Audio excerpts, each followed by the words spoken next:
नमस्कार। मानव सभ्यता और शेष प्राणी नाम के इस चैनल में आपका स्वागत है। कल से आगे हम आज प्रारंभ करेंगे।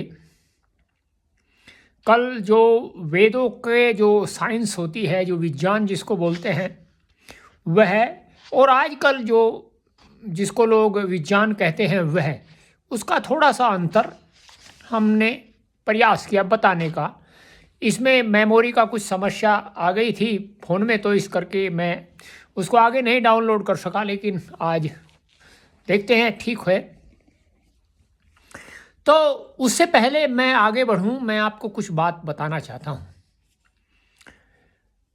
देखिए, कोई भी यदि रचना है छंदों में, तो उसका 3 प्रकार से वो किया जा सकता है अनुवाद। एक तो आधिदैविक, आधिभौतिक और आध्यात्मिक। और जब तक मनुष्य जो है आधिदैविक, आधिभौतिक और आध्यात्मिक को नहीं जानता, तो वह उसका भाष्य नहीं कर सकता। इसी प्रकार से जैसे गीता है वह छंदों में है, तो यदि कोई व्यक्ति आधिदैविक, आधिभौतिक और आध्यात्मिक नहीं जानता, वह गीता को भी नहीं समझ सकता।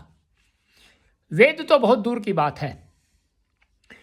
तो इसी प्रकार से वेद भी जो है वह छंदों में होते हैं। छंद का एक नाम वेद भी होता है।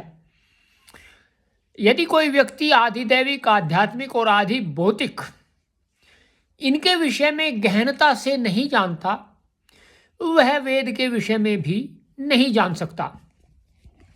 अब कुछ लोग ऐसे होते हैं जो ये कहते हैं कि वेद जो है उसमें विज्ञान नहीं है। ऐसा कुछ बोलते हैं, बोल सकते हैं, किंतु उनकी दृष्टि न तो आधिदैविक है, न आधिभौतिक है और न ही आध्यात्मिक है। क्योंकि वेदों के जो अर्थ हैं वो तीनों प्रकार से निकाले जा सकते। एक मंत्र के 3 अर्थ हो सकते हैं। तो अब आपको मैं ये बात क्यों बताई? अब आपको मैंने जैसे कल बताया था कि कूप है, इसके कुछ जो है वो होते हैं अर्थ। तो कूपह को क्या क्या अर्थ किए हैं लोगों ने, जो व्यक्ति व्याख्याकार हैं या टिप्पणीकार हैं उन्होंने। और कूपह का वास्तविक अर्थ वास्तव में क्या होता है वेद के अनुसार। तो जैसे मैंने बताया था कि समुद्र भी अक्कूपार होता है, नहीं छोटे पार वाला, महापार वाला होता है। कच्छप, कछुआ भी अकुपार कहा जाता है। कच्छप मुख संपुट की पालना रक्षा करता है। कच्छ मुख संपुट द्वारा पालना करता है। कच्छ से पीता है अथवा कच्छ आकाश रूपी खोखलेपन का छादन करता, ढाकने वाला। यह भी दूसरा नदी का कच्छ। नदी समीप की भूमि इससे ही उद्गम, जल उससे ढांपी जाती है। तो ये एक अर्थ है कच्छपे का जो, या कूपे का जिन्हों लोगों ने किया है। यहाँ कच्छपे पद का अर्थ कछुआ नामक प्राणी ग्रहण किया गया है। जो वो मैंने बताया था मंत्र, उसमें मैंने क्या है, ये पुस्तक है वेद का विज्ञान, तो इसके अनुसार भाष्यकारों ने भी यही अर्थ ग्रहण किया है। यदि वेद में कछुआ अथवा किसी ऐसे प्राणी के नाम का उल्लेख हो और निरुक्तकार को उसके नाम का भी निर्वचन करना पड़े, तब तो वेद बहुत बड़ा ग्रंथ होता और निरुक्त शास्त्र भी। इस पद के निर्वचन की हमारी व्याख्या पढ़ सकते हैं जो ये ग्रंथकार है, इनकी जो आगे आएगा देखना।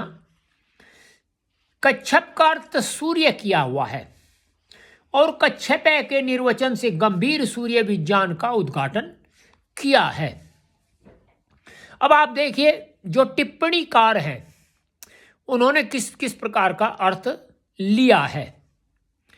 अब आप देख सकते हैं, इससे भी अनुमान लगा सकते हैं, वेद का पढ़ना या वेद को समझना ये इतना आसान कार्य नहीं है जितना लोग समझते हैं। वेद के पढ़ने के लिए पहले तो आपको अधिकारी होना पड़ेगा। तो जैसे अब आपको आगे बताते हैं, देखिए अब आपको दूसरा बताते हैं। एक शब्द है बेकनाटः। बेकनाटा खलु कुशीदीनो भवन्ति दिवगुणकारिणो वा दिवगुणदायिनो वा दिवगुणम कम कामयन्त इति वा। जितने भी व्याख्याकार हैं, बेकनाट पद का अर्थ ब्याज पर ऋण देने वाला उन्होंने किया है। उसमें ब्याज लेने वाले वैश्य के विनाश की बातें कही गई हैं, जबकि ऐसा कहना उचित नहीं है। भगवान मनु ने मर्यादित ढंग से ब्याज लेना वैश्य का एक क्रम कहा है। इस कारण हम दृढ़ता से कहना चाहेंगे कि यहाँ बेकनाटे पद का अर्थ ब्याज लेने वाला है ही नहीं। इस निर्वचन के व्याख्यान में हमने इस पद का अर्थ मेघ रूप पदार्थ माना है। तो देखिए, ये मेघ रूप पदार्थ जो है, इसका बेकनाटे का अर्थ हुआ। अब लोगों ने क्या किया, अब आप देख सकते हैं, जो लोग इसी कार्य को कर रहे थे उन लोगों से भी अच्छी प्रकार से वेद का अर्थ नहीं हो पाया। अब आपको एक और बताते हैं जी, एक और इन्होंने उदाहरण दिया। उदाहरण तो बहुत सारे हैं, देखते जाइए आप, और आप समझ जाएंगे कि जो वेदों का विज्ञान है वो कितना गहन है, और वह समझना इतना आसान नहीं है। जैसे वैसा विज्ञान है वह जो आजकल का है, आजकल वर्तमान काल का है, वह भी इतना